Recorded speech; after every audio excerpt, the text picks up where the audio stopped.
आज जे काही माझ्यासोबत झालं, मी राजकीय जीवनात आहे, मी ते कधीही स्वीकारेल. चांगलं स्वीकारेल, वाईट स्वीकारेल, टीका स्वीकारेल, शिव्या स्वीकारेल. का तर मी राजकारणात आणि समाजकारणात आहे. लोकशाहीमध्ये हा टीका करायचा कुणालाही अधिकार आहे. मला करावं, व्यक्ती म्हणून धनंजय मुंडेला करावं. जर धनंजय मुंडे चुकलाय तर त्याला कधीच माफ करू नये, प्रत्येकाने करावं. पण तो विषय फक्त धनंजय मुंडेपर्यंत असावा, धनंजय मुंडेच्या जातीपर्यंत, धनंजय मुंडेच्या जिल्ह्यापर्यंत, धनंजय मुंडेच्या आई बापापर्यंत, त्याच्या मुलाबाळापर्यंत हे कधीच झालं नाही. बस झालं तर किती दिवस व्हावं. आता जास्तच बोलू लागला, लोड त्याच्यावर जास्त येऊ लागला, म्हणून मी पटकन उठलो.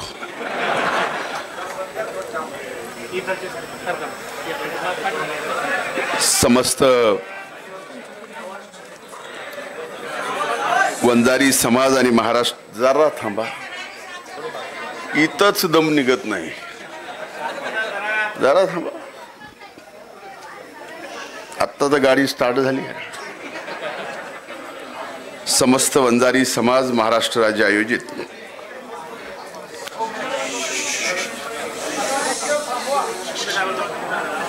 समाजातील गुणवंतांचे, गुणवानांचे या सत्कार सोहळ्याच्या कार्यक्रमाला उपस्थित कार्यक्रमाचे अध्यक्ष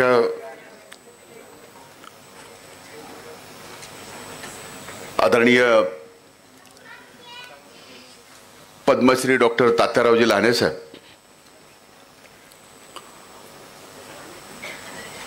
व्यासपीठावर उपस्थित आदरणीय सुमंतरावजी भांगे साहेब,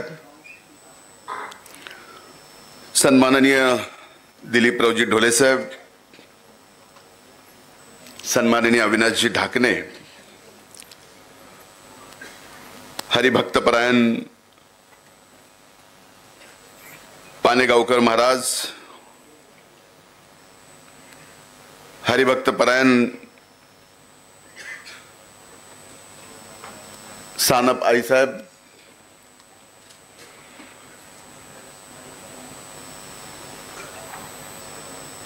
माननीय दादाजी विधाते पद्मश्री,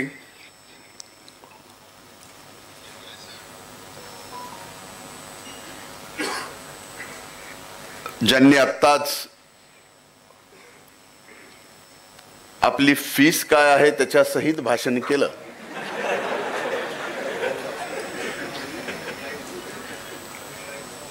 सन्माननीय कांगणे गुरुजी, ज्यांचा आज इथे सत्कार झाला, सन्माननीय राहुलजी केंद्रे, राजेंद्रजी घुगे, प्रदीपरावजी करपे, अशोक महाराज, विनोदजी वाघ,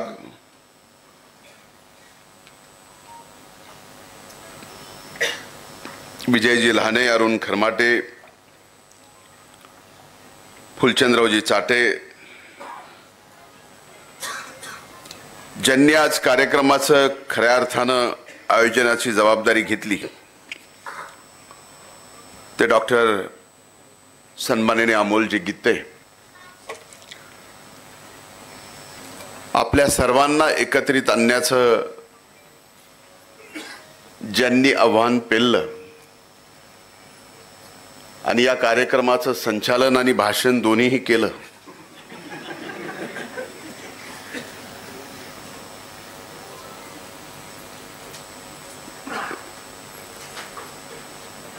मी प्रेमाने त्याला ऑल पार्टी हुरियत कॉन्फरन्सचा नेता म्हणतो.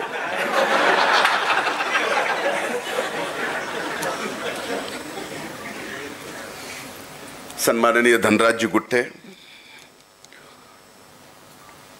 आज या व्यासपीठावर समस्त समाजाच्या वतीनं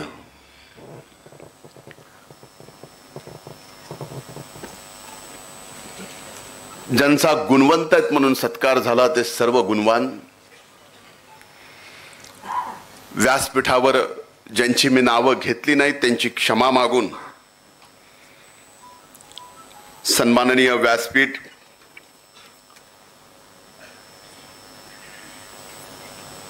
खरं तर आज काय बोलावं हा माझ्या समोर प्रश्न आहे. तसा प्रश्न मला कधीच पडलेला नाही, कारण जीवनामध्ये पहिल्यांदा आत्तापर्यंतच्या राजकीय प्रवासात समाजाने मला समाजातील गुणवंताचा सत्कार करण्यासाठी पहिल्यांदा बोलवलं.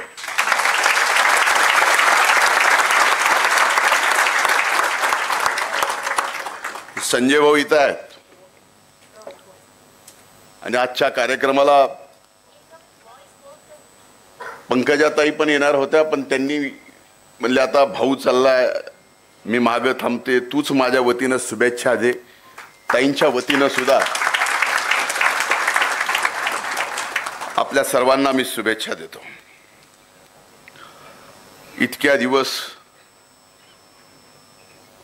तुम्ही मला बोलवत नव्हतात,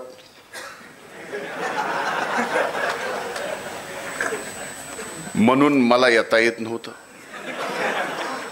आता एकाएक तुम्ही बोलवालात, मी आलोय, याला म्हणतात संघर्ष. मी आतलं सांगत नाही.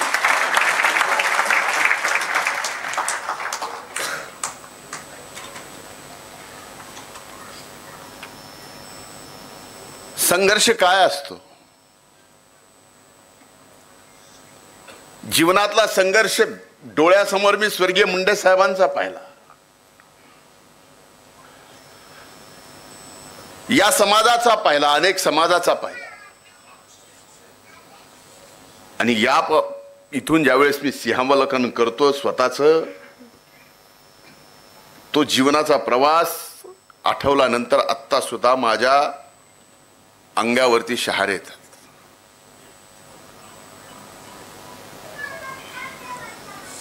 आज या सकळ समाजाच्या वतीनं समाजातील गुणवंताचा सत्कार माझ्या हाताने होतोय. माईच्या त्या समाजाने मला किती शिव्या दिल्यात हे मला माहिती आहे.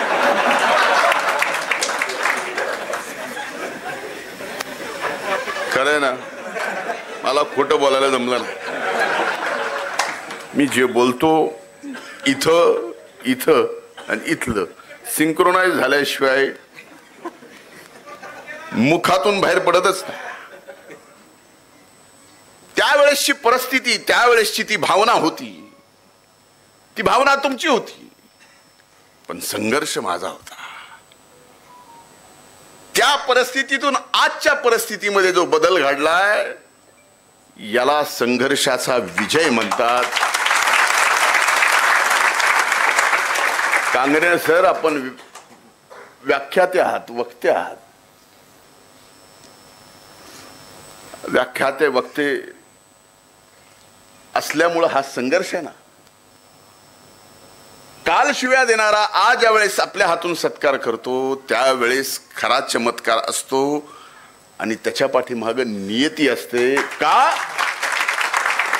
तर त्याची नियत साफ असते. ज्या वेळेस तुमची नियत साफ आहे त्यावेळेस नियती तुमच्या सोबत आहे. आणि ती नियती म्हणजे काय तर दैव तुमच्या सोबत आहे. मी आज एक गोष्ट सांगतो, स्वर्गीय मुंडे साहेबांच्या सोबत संघर्षाच्या काळात सावलीसारखा त्यांचा संघर्ष मी बघितला. त्या संघर्षातून जिथपर्यंत ते पोहोचले तोही पाहिला. जे व्हायला नको होतं,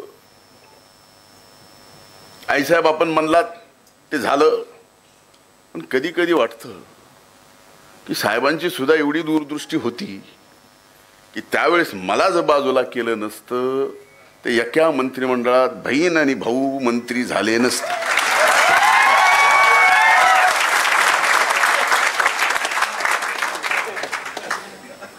संजय भाऊ आमदार झाले नसते. म्हणून मला माझ्या माय म्हणजे माझ्या आजी एक गोष्ट सांगायच्या. मी 1-2 भाषणात सांगितलेली आहे, देव करतो ते भल्यासाठी.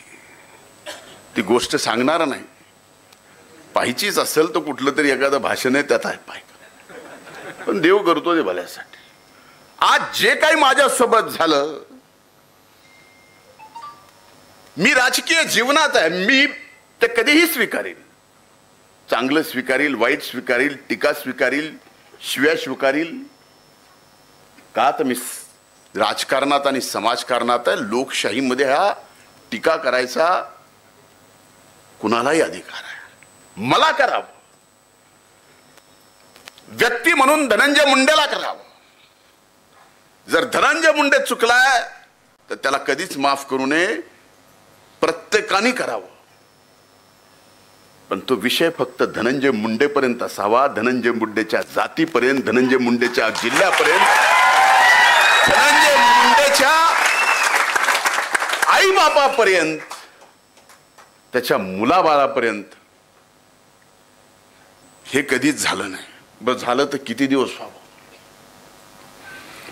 जगाच्या पाठीवर एखाद्या व्यक्तीचं मीडिया ट्रायल माझं सोडून द्या, पण माझ्या सहित जात, माझ्या सहित इतर समाज, माझ्या सहित जिल्हा एवढा बदनाम. आणि 1 दिवस नाही, 2 दिवस नाही, 200 दिवस, 200 दिवस या जगाच्या पातळीवर कुठल्याही एखाद्या घटनेची, त्या घटनेतून व्यक्तीची, त्या व्यक्तीच्या जिल्ह्याची, आणि तो व्यक्ती ज्या जातीत जन्माला आलाय त्या जातीची बदनामी 200 दिवस मीडिया ट्रायल मध्ये कधीच कुणी केली नाही. ती मी सहन केलंय. आणि त्या 200 दिवसात 2दा मरता मरता वाचलोय तुमच्या सगळ्यांच्या आशीर्वादामुळं. ही गोष्ट फक्त डॉक्टर लहाने साहेबांना माहिती, दुसरं कुणालाही माहित नाही.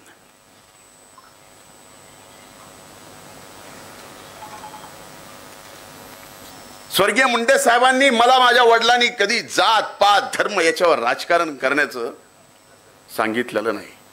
आजही समाजाच्या समोर बोलतोय, जात पात धर्म मी जोपर्यंत समाजकारणात आहे, राजकारणात आहे, मला करता येणार नाही. तो अधिकार मला दिलेला नाही. कारण ज्या वेळेस तुम्ही नेतृत्व म्हणून उभं राहता त्यावेळेस तुम्ही एका समाजाचे नसता, तर सर्व जाती धर्मातले असता. पण ज्या समाजात जन्माला आला त्याचा अभिमान मात्र असावा लागतो, ते नक्कीच. आणि गरज काय,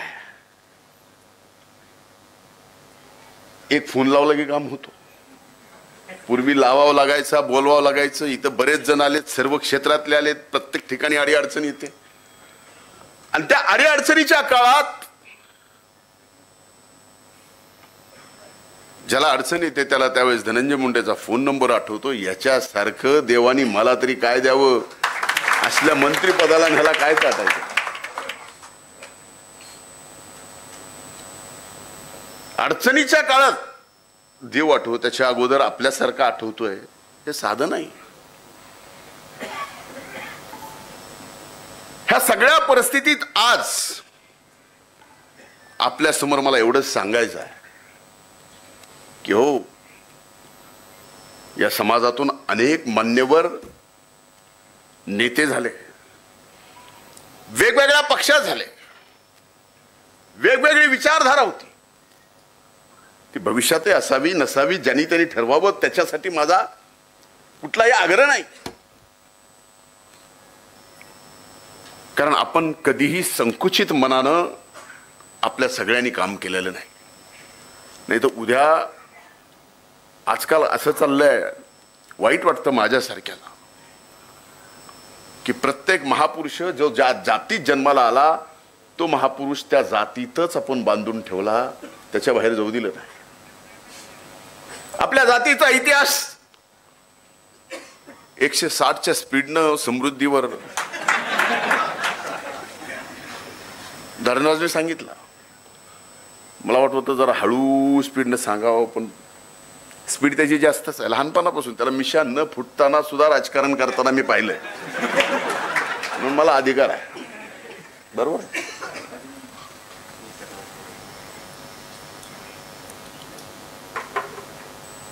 फार मोठा इतिहास आहे. महाराणा प्रतापापासून सांगितलं तर युगपुरुष छत्रपती शिवाजी महाराजापासून आपण सांगितलं. आपलं काम राबायचंय, आपलं काम. छत्रपती शिवाजी महाराजांच्या इतिहासात सुद्धा महाराजासाठी गडावर अन्नधान्य, खांद्यावर गाडीवर याच्यावर पुरवणारा समाज कुठला, तर हा समाज आहे.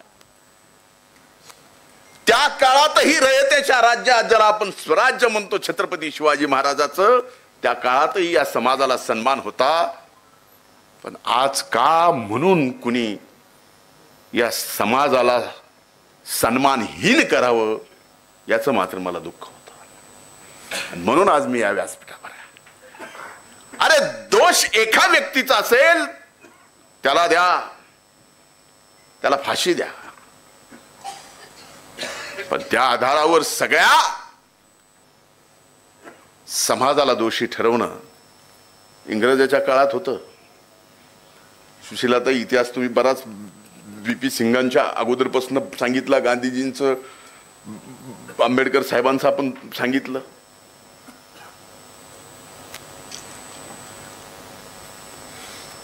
तसे अनेक संदर्भ आहेत, आपल्याला माहिती आहे.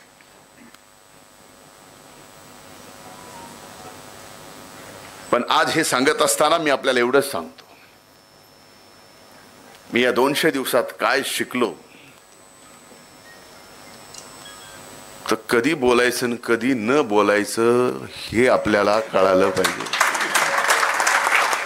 पहिले मला कळत होतं, पहिलं कळत नव्हतं अशातला भाग नाही. पहिले कळत होतं, बोलताना मी कधीच चुकलेलो नाही.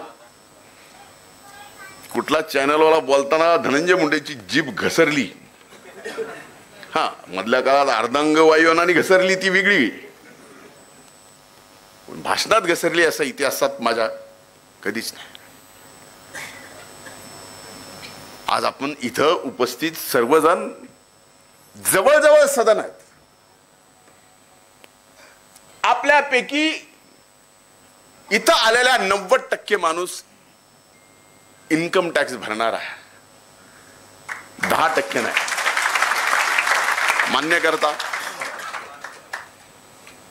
पण जो इथं नाही आणि आज ऊसाच्या फळावर ऊस सोडतोय, तो 80% समाज आज तिथं आहे. आणि खरी आपल्या सुबत्तेची गरज, त्यांना जीवन जगण्यासाठी थोडी बहुत आधार आपण सर्वांनी करण्याची गरज आम्ही तर रोजच करतोय. आमच्या वडिलांनी सांगितलंय, इकडलं इकडं कळू द्यायचं नाही आणि इकडलं इकडं कळू द्यायचं नाही. वारकरी संप्रदायातील महंत तिथं बसलेले आहेत, ते सांगतात चांगलं केलेलं डाव्या हाताने उजव्या हाताला कळू द्यायचं नसतं.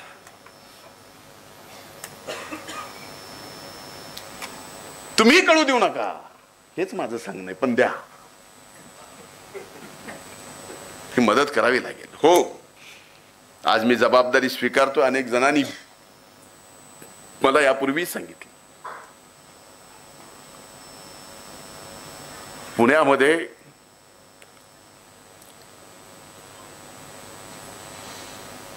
महंत नामदेव शास्त्री बाबांनी मला सांगितलं की पुण्यात एक जागा तू बघ, तिथं UPSC आणि MPSCच्या मुलांसाठी मोफत हॉस्टेल. पुणे आणि संभाजीनगर येणाऱ्या वर्षात जागा उपलब्ध करून, मागून नाही, मागून नाही, हक्काची. आपल्या गुणवत्तेवर अगदी शिपायापासून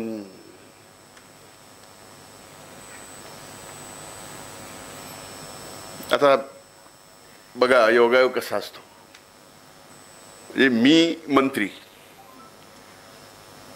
आणि माझे प्रधान सचिव भांगे साहेब.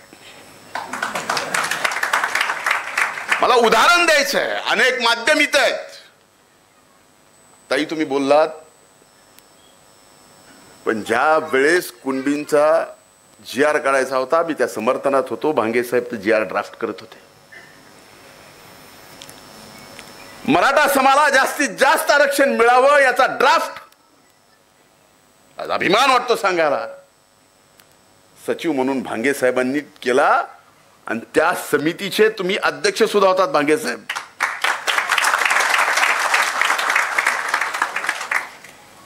हे या समाजाचं कर्तृत्व आहे, ही दानत आहे, हे मोठं मान आहे.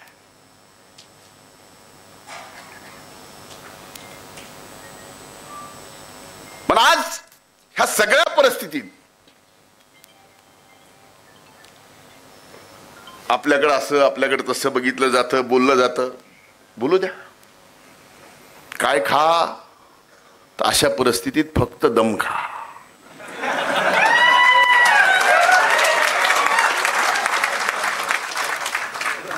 म्हणून मला आज एवढंच सांगायचंय, समाजाने हे लक्षात ठेवा, हे व्यक्तिगत नाही.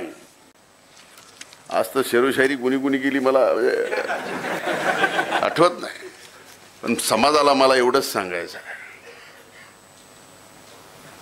आपल्या सर्वांना, झुक झुक कर सीधा खड़ा हूं मैं, झुक झुक कर सीधा खड़ा हूं मैं, अब झुकने का शौक नहीं.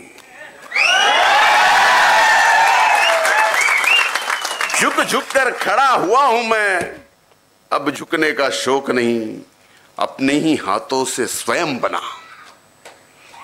आज सर्व गुणवंत आपण जे आहेत, ज्यांचा सत्कार केलाय, जे इथं आहेत, ज्यांचा सत्कार नाही झाला, आपल्या आपल्या आयुष्यामध्ये जे गुणवंत आहेत त्यांनी ऐकावं, अपने ही हाथों से स्वयं बना,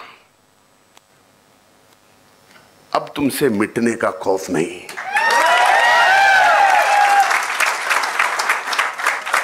अब तुमसे मिटने का खौफ नहीं.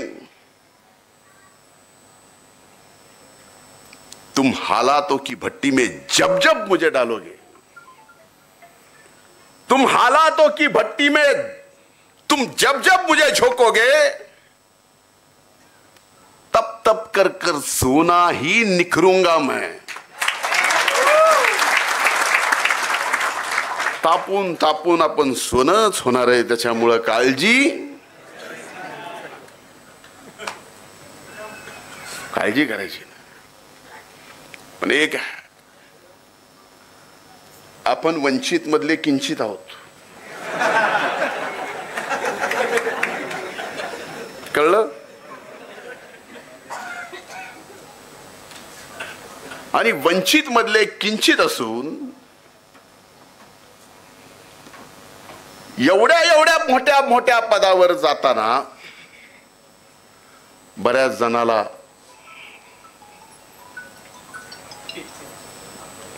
किंचित तरी राग येईल,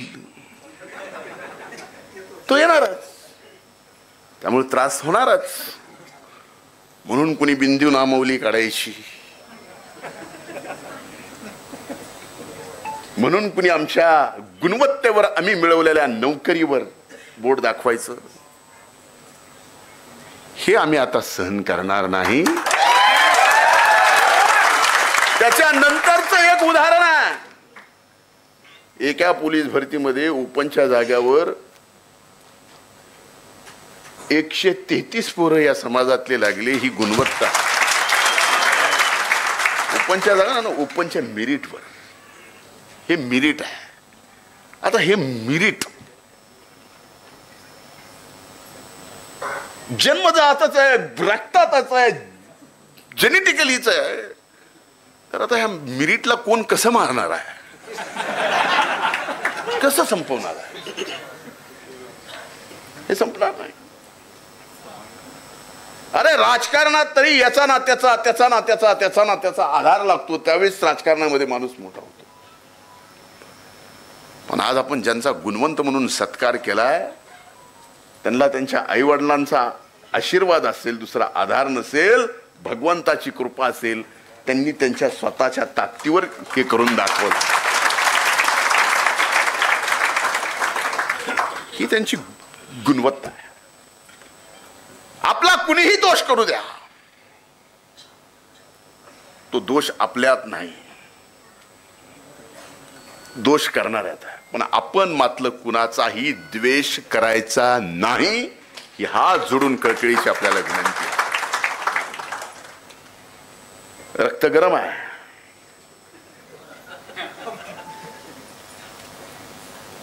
लेकिन कब गरम और कब नरम करना ये यहां से सोचना पड़ेगा. त्यावेळेस आपल्याला कळणार आहे. पण आज मला एका गोष्टीचा नक्कीच अभिमान वाटला की भले ये काळात मी ज्या जातीत जन्माला आलो त्या जातीतल्या असंख्य किंवा समूळ मला माझा द्वेष केला. पण ज्या काळात जीवनातलं सर्वात मोठं संकट आलं त्यावेळेस आपणच सर्व माझ्या खंबीरपणे पाठीमागे उभा राहिलात.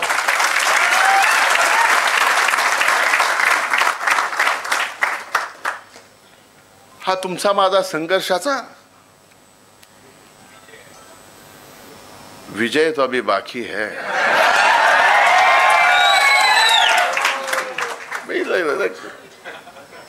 मी 200 दिवस शांत होतो का? अनेक जण म्हणायचे मला, संजय भाऊ आहेत त्या काळात सावलीसारखे बोलत का नाही, काहीच खरं नाही, काही उठून आरोप करायला बोलत का नाही. म्हणलं ज्याला ज्याला जे जे बोलायचंय ते बोलू द्या, मी बोलणार नाही. जे जे काढायचं काढू द्या, मी त्याच्यावर स्पष्टीकरण देणार नाही. मीडियावाले माझे मित्र सुद्धा मला म्हणले की हे काय चाललंय, तू का प्रतिक्रिया देत नाहीस. म्हणलं जी क्रिया मी केलेलीच नाही त्याची प्रतिक्रिया मी देत.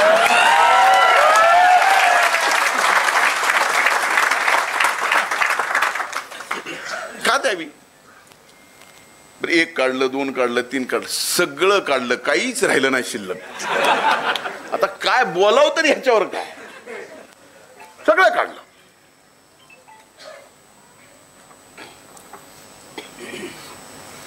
पण काढून काढून दम त्यांचा निघाला, पण मी मात्र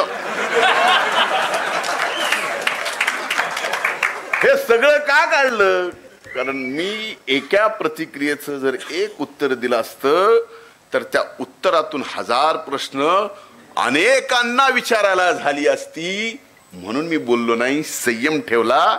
आणि ज्यावेळेस नियत साफ असते, नियती तुमच्या सोबत असते. हे पुन्हा एकदा उदाहरण, माझ्यावर कृषी विभागाचा मंत्री असताना आरोप केले ना,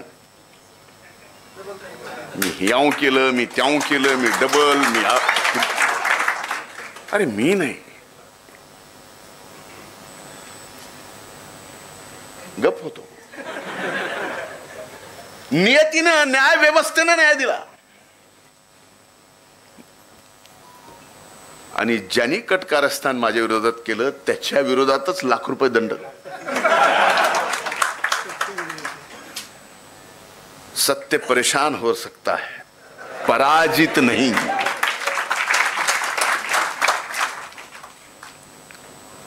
पुढेही संकटातून, संघर्षातून जावं लागेल. हे मलाच का, हे देवाला विचारायची गरज नाही. कारण प्रारब्ध हा देवाला सुद्धा चुकला नाही. मी जर चुकत नसेल नाही तर म्हणतांच्या समोर बोलतो उगाच काहीतरी बोलायचं, देवाला सुद्धा चुकला नाही. आता श्रावण महिना चालू आहे. काही साहेब काय शिवशंकराला प्रारब्ध चुकला नाही, चुकला. त्यांच्या हातूनही त्यांच्या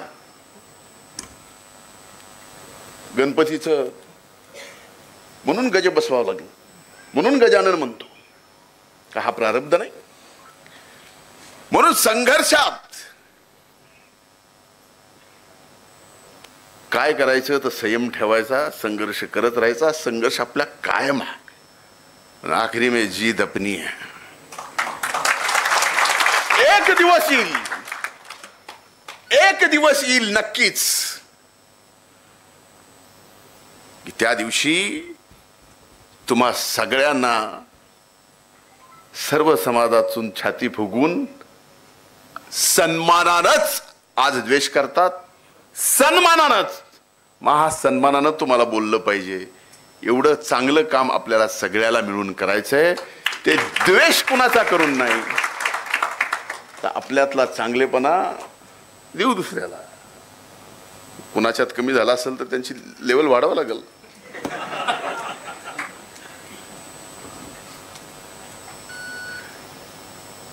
मला अनेक जण माझे मित्र म्हणले की तू गप्प राहिला. म्हणलं हो, आणि कदाचित मी गप्प राहिलो असतो तर मला जे आजारपण आलं ते आलं नसतं. कारण माझा स्वभाव व्यक्त होणं आहे.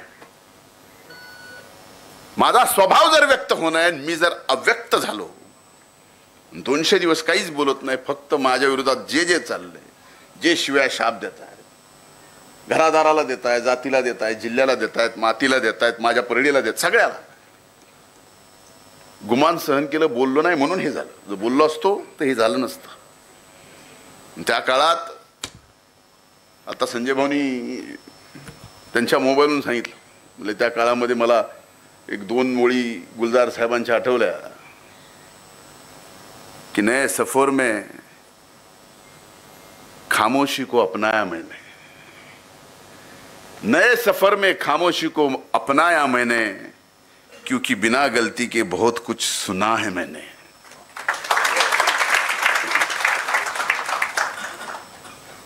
आज बघा, अनेक टॅलेंट असे ज्याला प्रोत्साहनाची, आर्थिक आधाराची, सर्व गोष्टीची आवश्यकता आहे. माझी आपल्याला हात जोडून विनंती, जे ज्या क्षेत्रात आपण काम करताय, भलेही आपल्याला काही गोष्टीत मदत त्यांना करता आली नाही, तर त्या व्यक्तीचं टॅलेंट बघून तुम्ही मला सांगा, अशा टॅलेंटला पुढे आणण्यासाठी आणि तो जगात नाव करील असं करण्यासाठी आपण पूर्ण ताकदीनं मदत करू. आपण संत श्रेष्ठ ऐश्वर्य संपन्न भगवान बाबांचं नाव घेतलं, वामन भाऊंचं नाव घेतलं. ही ओळख आहे आपली.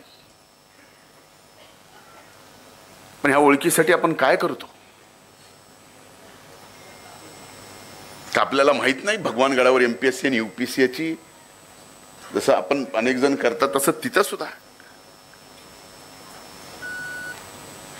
त्या गडासाठी आपण काय करतो.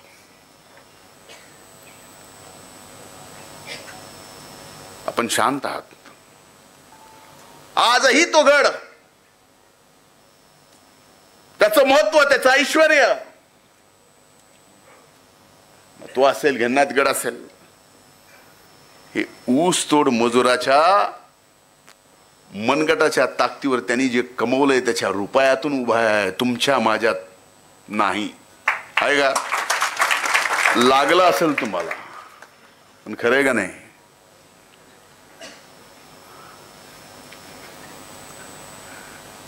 म्हणून ह्या सगळ्या गोष्टीचा विचार करण्याची गरज आहे. हे बोलणं मी उचित नाही. आज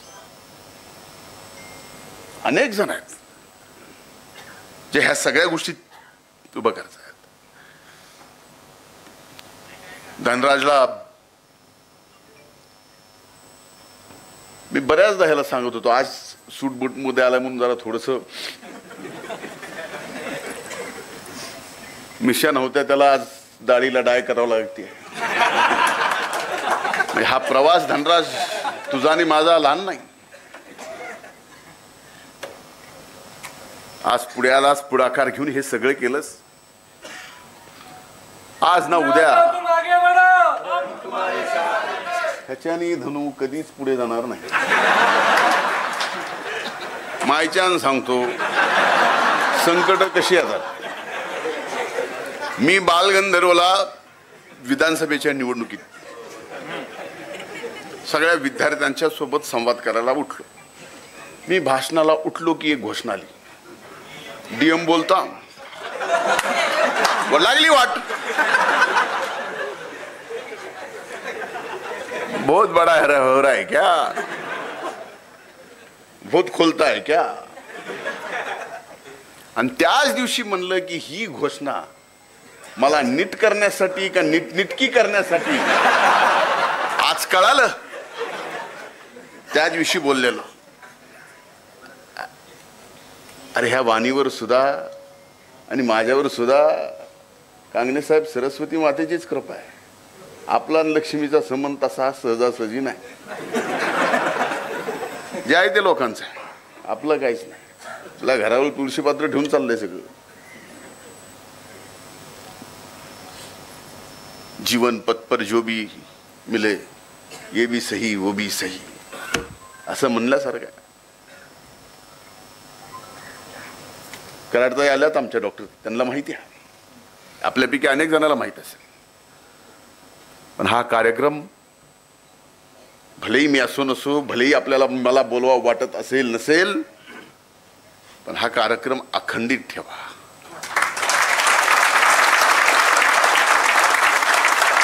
अशा कार्यक्रमासाठी समाजात यांनी केला म्हणून त्यांनी करा, त्यांनी केला म्हणून यांनी केला नाही. जरा दम काढ, इतक्या लवकर नेता होऊ नकोस. महीच अडचण चालू आहे, तो तुझ्या आता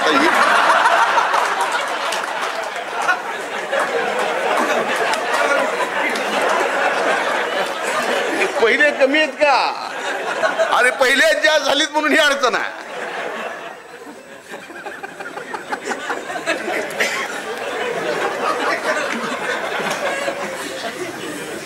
जरा धीरे धीरे. आणि सगळ्यांनीच काय राजकारणात पद प्रतिष्ठा करायची असते का? एखादा चित्रपट आहे, ज्या चित्रपटात आपल्याला कास्टिंग दिसेल, पण कुणीतरी प्रोड्युसरचं, कुणीतरी डायरेक्टरचं, कुणीतरी म्युझिक डायरेक्टरचं, कुणीतरी रायटरचं हे सुद्धा काम करावं लागतं. आम्ही इथं येईपर्यंत पडद्या मागच होतो.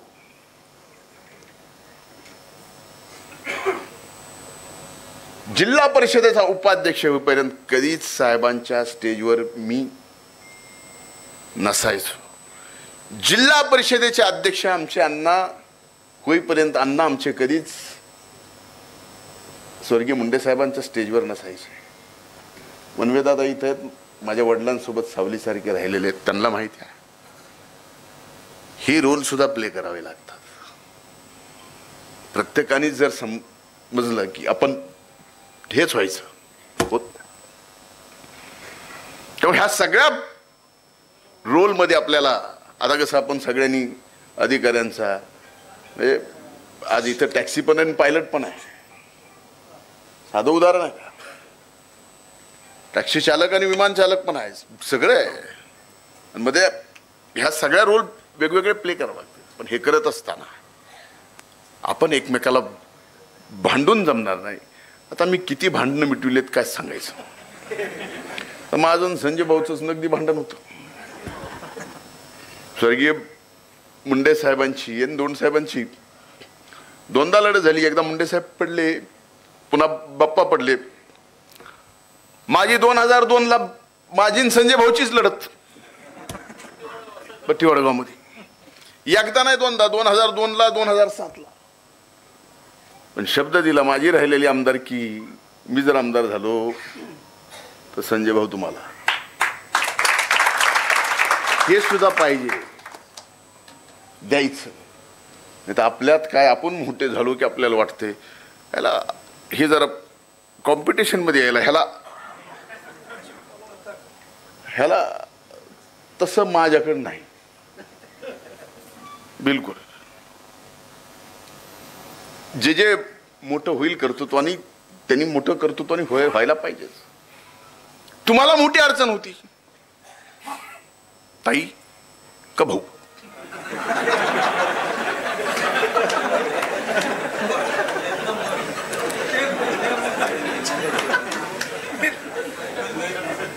मिटलं ना.